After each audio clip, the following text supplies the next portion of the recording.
Dear students, आज हम लोग प्रोग्रामिंग सीखेंगे 8086 की हेल्प से। और उससे पहले कुछ इंस्ट्रक्शंस को समझेंगे जिससे कि हमें समझ में आए कि बेसिकली हम 8086 की इंस्ट्रक्शंस को कैसे यूज करते हैं। ठीक है, तो कुछ इंस्ट्रक्शंस को समझते हैं 8086 की। Instructions of 8086 micro processor. एक इंस्ट्रक्शन हम लिखते हैं मूव से ही समझेंगे सभी, यानी कि डीएस से डेटा सेगमेंट, एस से स्टेट सेगमेंट। तो स्टेट सेगमेंट का डेटा में कहाँ भेजना है? डेटा सेगमेंट में। लेकिन ये इंस्ट्रक्शन गलत है। Reason we can not transfer data from segment to, हम सेगमेंट से सेगमेंट में डेटा ट्रांसफर नहीं कर सकते हैं। ठीक, तो इसलिए गलत है। दूसरी इंस्ट्रक्शन में लिखता हूं मूव ds, 2000। ठीक, ये इंस्ट्रक्शन भी गलत होती है, हालांकि वैसे तो सही है। ये भी 16 बिट का है, ये भी 16 बिट है, ये भी 16 बिट है, ये भी 16 बिट है। लेकिन ये गलत क्यों है? क्योंकि हम सेगमेंट रजिस्टर को डायरेक्टली इनिशियलाइज नहीं कर सकते।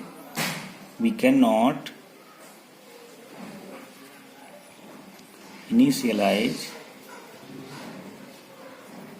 Segment registers directly. ठीक है, तो ये क्या हो गई? गलत हो गई इंस्ट्रक्शन। तीसरी इंस्ट्रक्शन लेते हैं मूव AX, DX। ब्रैकेट का मतलब क्या है? एड्रेस बन गया। ब्रैकेट नहीं है तो क्या है? डेटा है। ये भी डेटा है, ये भी डेटा है। डेटा का मतलब क्या? तो रजिस्टर है या फिर डेटा है, और ब्रैकेट है तो वो एड्रेस बन जाएगा। अब ये इंस्ट्रक्शन सही है या गलत? ये गलत है। क्यों? क्योंकि हमने आपको बताया था कि ब्रैकेट किस पे आ सकती है? सिर्फ और सिर्फ BX पे, और DX पे कब आएगी? जब इन या आउट इंस्ट्रक्शन है। तो DX पे ब्रैकेट लगी यहाँ, ये गलत है। सिमिलरली अगर मैं लिखूं मूव CX पे ब्रैकेट AL, ये भी गलत है क्योंकि CX पे भी ब्रैकेट नहीं आ सकती है। ठीक, पांचवा हम लिखते हैं मूव AX, BX। ये इंस्ट्रक्शन हमारी कैसी है? सही है। क्यों? क्योंकि BX पे ब्रैकेट है तो एड्रेस बन गया, और AX क्या है? हमारा डेस्टिनेशन है, एक रजिस्टर है। अब BX से बाइट अगर AX में आनी है तो हमने आपको बताया था, जब मेमोरी की बात करेंगे तो एक लोकेशन में डेटा 1 बाइट का है और यहाँ AX 2 बाइट का है, तो डेटा कैसे आएगा?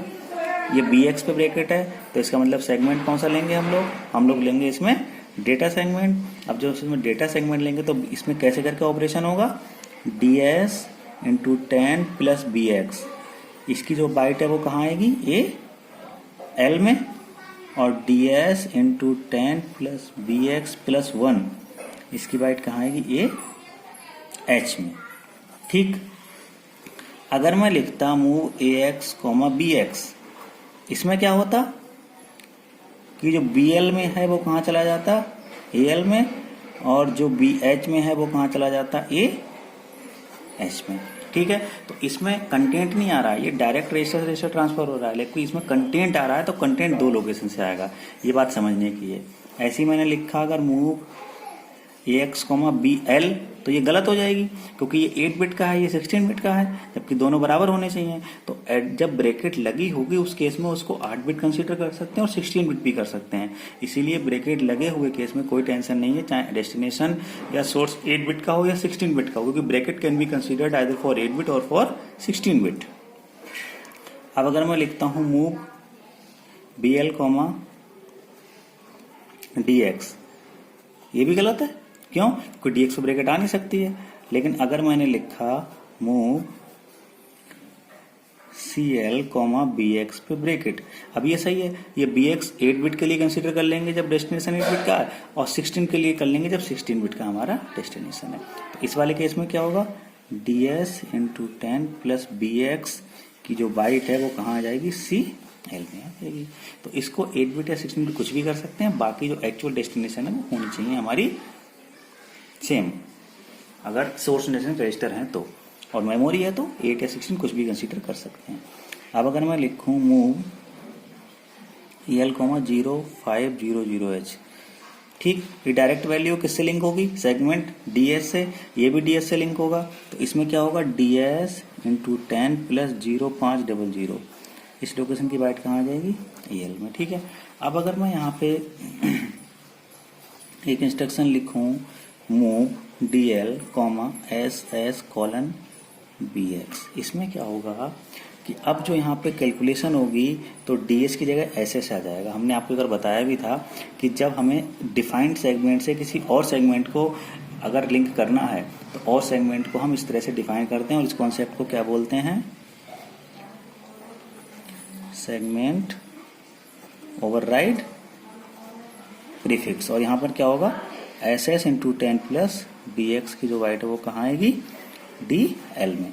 और इसी को अगर मैंने लिखा होता मूव DX, SS: BX, तो क्या करते, SS × 10 + BX की बाइट आती DL में और SS × 10 + BX + 1 की बाइट कहाँ आती, DH में।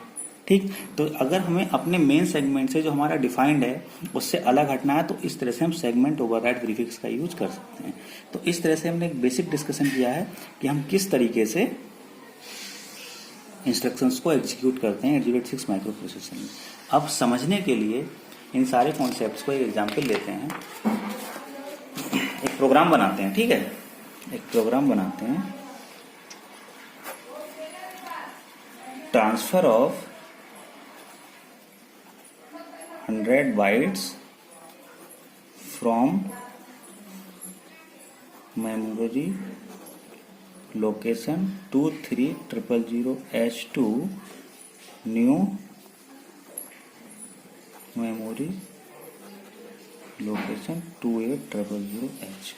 यानी फिजिकल एड्रेस है ये, तो 23,000 लोकेशन से हमें बाइट्स को कहाँ भेज देना है, 28,000 पे भेजना है। तो बाइट को अगर 28,000 पे हमें भेजना है, प्रोग्राम लिखने के लिए कुछ कंडीशंस जो हमने पिछले उसमें देखी थी उस तरह से फॉलो करना पड़ेगा हमें, कि उन कंडीशंस को लेकर चलना पड़ेगा कि ऐसा ना हो कि हमने डायरेक्ट इनिशियलाइज कर दिया सेगमेंट रजिस्टर को या सेगमेंट से सेगमेंट ट्रांसफर कर दिया, जो पॉसिबल नहीं है, उसको हमें अवॉइड करना पड़ेगा।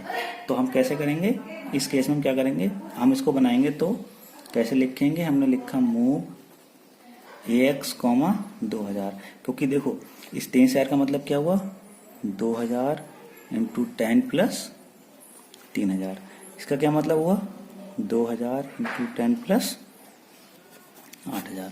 तो ये बेस बन सकता है, ये ऑफसेट हो गया, ये ऑफसेट हो गया। तो बेस को क्या है, किस में डालेंगे, DS में। तो मूव अब डायरेक्ट DS में कर नहीं सकते, तो पहले AX में ले लिया बेस को, फिर DS में ट्रांसफर कर दिया। ठीक, डन। उसके बाद हमने इन ऑफसेट्स को लेना है, तो सोर्स ऑफसेट को ले लिया SI में और डेस्टिनेशन ऑफसेट को ले लिया DI में। ठीक, काउंटर डिफाइन करना पड़ेगा, काउंटर CX में लिया और 100 है, 100 का हेक्सा कितना बनेगा, 64H। 100 का हेक्सा कितना होता है, 64H, तो CX में के लिया 64। अब क्या करेंगे, यहाँ से बाइट उठा के किसी रजिस्टर में डाल लें और फिर उस रजिस्टर से बाइट यहाँ डाल देंगे, डायरेक्ट मेमोरी से मेमोरी तो कर नहीं सकते। तो मैं क्या लिखूंगा, मूव AH, SI। इसका क्या मतलब है, DS × 10 + SI की बाइट AH में आएगी, यानी 23,000 की बाइट आएगी, और मूव क्या होगा, DI, AH। फिर जो बाइट यहाँ AH में आ गई थी वो कहाँ चली जाएगी, DS × 10 + DI। जब तक हमारा स्ट्रिंग वाला कॉन्सेप्ट नहीं आएगा तब तक SI और DI किससे लिंक होते हैं, DS सेगमेंट से। ठीक, उसके बाद इंक्रीमेंट करेंगे SI को, इंक्रीमेंट करेंगे DI को और डिक्रीमेंट करेंगे CX को, और जंप इफ नॉट 0 तो क्या करेंगे, बैक लेवल कहाँ पर आएगा, यहाँ पर। उसके बाद प्रोग्राम क्या हो जाएगा, तो इस तरह से हमारा प्रोग्राम बन जाएगा। इनिशियलाइज कर दिया पहले हमने बेस से, उसके बाद दोनों ऑफसेट ले लिए, उसके बाद हमने काउंटर को ले लिया और फिर हमने एक मेमोरी से उठा के रजिस्टर में लिया, रजिस्टर से दूसरी मेमोरी में डाल दिया, और इंक्रीमेंट के काउंट जो हमारे सेगमेंट सोर्स इंडेक्स और डेस्टिनेशन इंडेक्स हैं, तो पॉइंटर को आगे बढ़ाना पड़ेगा और काउंटर को डिक्रीज किया। तो ये प्रोग्रामिंग बिल्कुल उसी की तरह है 8085 की तरह। ठीक है, डिफरेंस क्या आया है कि रजिस्टर्स हमारे चेंज हो गए हैं और कॉन्सेप्ट आ गया है कि हमें सेगमेंट बेस को यहाँ पे अपडेट करना है। इसी प्रोग्राम को अगर हम लिखें स्ट्रिंग की हेल्प से, ठीक है, यूजिंग स्ट्रिंग इंस्ट्रक्शंस, तो अगर मैं स्ट्रिंग इंस्ट्रक्शंस को लिखूंगा तो कैसे लिखेंगे, स्ट्रिंग वाले में मूव एस भी यूज कर सकते हैं, मूव स्ट्रिंग वाइट। तो यहाँ पर क्या करना पड़ेगा, move AX, 2000 move D S comma A X, और हमें move E S comma A X भी करना पड़ेगा। क्यों? क्योंकि स्ट्रिंग वाले केस में सोर्स क्या होता है, D S colon S I, यानी D S into 10 plus S I, इसको ऐसे भी लिख सकते हैं। और डेस्टिनेशन क्या होता है, E S colon D I. तो इसके लिए हम डी एस और ई एस दोनों को इनिशियलाइज करना पड़ेगा हमें। सोर्स हम D S into 10 plus S आई से निकालते हैं और डेस्टिनेशन हम निकालते हैं E S into 10 plus D I से। इसके बाद हम यहाँ पे क्या डिफाइन करेंगे, मूव एस आई में ले लेंगे सोर्स का ऑफसेट, मूव डी आई में लेंगे डेस्टिनेशन का ऑफसेट, काउंटर को डिफाइन करेंगे move C X comma 64H। ठीक, इसको 0 0 आगे लगा दो, 0 0 64 है इसका मतलब, इस साइड में भी इस साइड में भी। ठीक, उसके बाद क्लियर करेंगे डायरेक्शनल फ्लैग को। क्यों? क्योंकि डायरेक्शनल फ्लैग से स्ट्रिंग प्रोसेस होने का कॉन्सेप्ट होता है, आपको हमने बताया था। अगर डायरेक्शनल फ्लैग हमारा 0 है तो इसका मतलब 0, तो स्ट्रिंग प्रोसेस कैसे होगी, 3000 से जाएंगे 3001 पे, 8000 से जाएंगे 8001 पे। और अगर ये सेट कर लेते एसटीडी से तो नीचे को प्रोसेस करते हैं, यानी 3000 से पहले चले जाते हैं और 8000 से 1 माइनस करके जाते हैं। ठीक है, तो सीएलडी से प्रोसेस कैसे करेंगे, 3000 से 3001, 3002, 3003। इसके बाद हम लगाएंगे रिपीट मूव एस बी और हॉल्ट। मूव एस बी का मतलब मूव स्ट्रिंग बाइट। तो डी एस एस आई से जो बाइट बनेगी वो कहाँ चली जाएगी, E S into 10 plus D I में। और ये इसमें ऑटोमेटिकली एक एक ट्रांसफर के बाद रिपीट से क्या होता है, सी एक्स कम होता चला जाता है। तो जब सी एक्स कम होते होते होते जब 0 हो जाएगा तब प्रोग्राम हमारा समाप्त हो जाएगा। तो इस तरीके से हम लोग 100 बाइट्स को ट्रांसफर कर सकते हैं from 23,000 H to new location that is 28,000। ये वाला प्रोग्राम हमारा किसकी हेल्प से हो गया, डायरेक्ट रजिस्टर्स की हेल्प से हो गया। ये कंप्लीट प्रोग्राम हमारा डायरेक्ट हमने इंस्ट्रक्शंस यूज की हैं, और ये वाला प्रोग्राम हमारा किसकी हेल्प से हो गया, हमने स्ट्रिंग की इंस्ट्रक्शंस यूज की हैं। इस तरह से हम 8086 में प्रोग्रामिंग करते हैं। एक और समझते हैं छोटा सा इसके लिए। एक यहाँ पर अगर मल्टीप्लीकेशन की बात करें, ठीक, हम कह रहे हैं मल्टीप्लाई करना है दो नंबर्स को, जो सोर्स है वो 22,000 पे है। ठीक, फर्स्ट नंबर, ठीक, और दूसरा नंबर कहाँ है, 22,002 पे सेकंड नंबर। ठीक, नंबर हमने कौन सा लिया है, नंबर मल्टीप्लिकेशन करते हैं 16 बिट का। तो 16 बिट का मल्टीप्लिकेशन, तो फर्स्ट नंबर आएगा 22 आएगा, मतलब हुआ 0 पे हुआ, फिर 1 पे हुआ फर्स्ट नंबर, और दूसरा नंबर 2 और 3 पे आएगा, क्योंकि एक लोकेशन में तो डेटा 1 बाइट का जाएगा ना। तो 16 बिट का मल्टीप्लिकेशन है तो इस तरह से होगा। और डेस्टिनेशन में मान लेता हूँ, यानी कि जहां मुझे रिजल्ट स्टोर करना है वो मान लेता हूँ 23000H। यहाँ मुझे डेस्टिनेशन रिजल्ट को स्टोर करना है। यहाँ मल्टीप्लाई करना, तो देखो यहाँ भी बेस, सभी का जो सेगमेंट बेस है वो क्या बनेगा, 2000 इंटू 10 प्लस 2000 ये हो जाएगा, ये 2000 इंटू 10 प्लस 2002 हो जाएगा, ये हो जाएगा 2000 इंटू 10 प्लस 3000 हो जाएगा। तो डीएस सभी में क्या बनेगा, 2000 बन जाएगा। तो मैं यहाँ लिख सकता हूँ मूव EX, 2000 और मूव DS, EX। इसके बाद हमें क्या करना पड़ेगा, दोनों नंबर्स को लेना पड़ेगा। DS तो इनिशियलाइज हो गया, पहले नंबर को ले लो किसी में, किस में लेंगे, मूव।